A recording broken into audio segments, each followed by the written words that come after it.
பத்ருடைய போர்க்களம். அல்லாஹ்வுடைய தூதர் ஸல்லல்லாஹு அலைஹி வஸல்லம் 300க்கும் சொச்சமான நபித்தோழர்களோடு இருக்கிறார்கள். எதிரிகள் 1000த்திற்கும் மேற்பட்ட எதிரிகள் நிற்கிறார்கள்.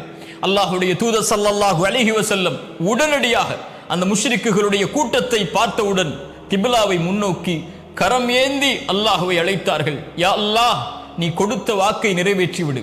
யா அல்லாஹ், இந்த சமூகம் அழிந்து விட்டால் இதற்கு பிறகு உன்னை வணங்குவதற்கு யாரும் இருக்க மாட்டார்கள் என்று கரம் ஏந்தி அவர்கள் அல்லாஹ்வை அழைக்கும் போது அவர்களுடைய அந்த மேலாடை கொஞ்சம் கீழே விழுகிறது.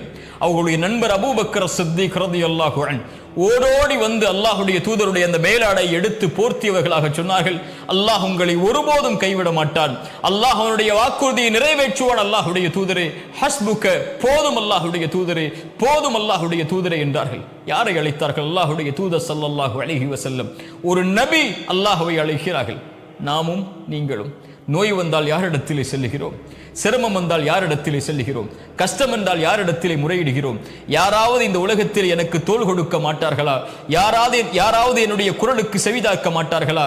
யாரும் என்னுடைய அழைப்பிற்கு பதில் கொடுப்பவர்கள் இல்லையே, இப்படி தனிமையில் ஆகிவிட்டேனே, எந்த மனிதரும் எனக்கு உதவி செய்யவில்லையே என்று மனிதர்களை நாடி நாடி நாடி சென்று தோற்றிக் கொண்டிருக்கக்கூடிய நாம் ரப்பை அழைக்க வேண்டாமா? அவன் நமக்கு சமீபத்திலே இருக்கிறான். நாம் பேசுவதை, நம் தேவைகளை கேட்பதை அவன் விரும்புகிறான். கொடுக்கவில்லை என்றால் அவன் வெட்கப்படுகிறானே. அவனை நாடி செல்லாமல் இந்த அற்ப மனிதர்களை உதவிகளுக்காக, துணைக்காக நாடி சென்றால் என்ன அர்த்தம்? யார் அல்லாஹ்விடத்திலே பணியவில்லையோ, கேட்கவில்லையோ, அல்லாஹ் அவர்களை கேட்பதற்காக்குவான். அவனிடத்திலே சிரம் தாழ்த்தி கேட்கவில்லை என்றால் ஒரு நாள் வரும், சிரம் தாழ்த்தி அல்லாஹ்விடத்திலே கேட்க வைப்பான். அல்லாஹ் அவனுடைய அடியார்களை ஒருபோதும் விரட்டி விட மாட்டான், ஒதுக்கி விட மாட்டான். அல்லாஹ் ரப்புல் ஆலமீன் அவனிடத்திலே கேட்கப்படுவதை விரும்புகிறான் என்று அல்லாஹ்வுடைய தூதர் ஸல்லல்லாஹு அலைஹி வஸல்லம் அதனால் தான் சொன்னார்கள், அம்மை யுஜீபுல் முத்தர்ர இதா தஆஹு வ யக்ஷிஃபுஸ் ஸூ. கஷ்டத்தில் சிக்கி தவிப்பவன் அழைக்கும் போது, சிரமத்தை நீக்குவதற்காக அழைக்கும் போது, அந்த அழைப்பிற்கு என்னை தவிர யார் பதில் கொடுப்பார்கள் என்று அல்லாஹ் ரப்புல் ஆலமீன் கேட்கிறான். அல்லாஹ்வை அழையுங்கள்.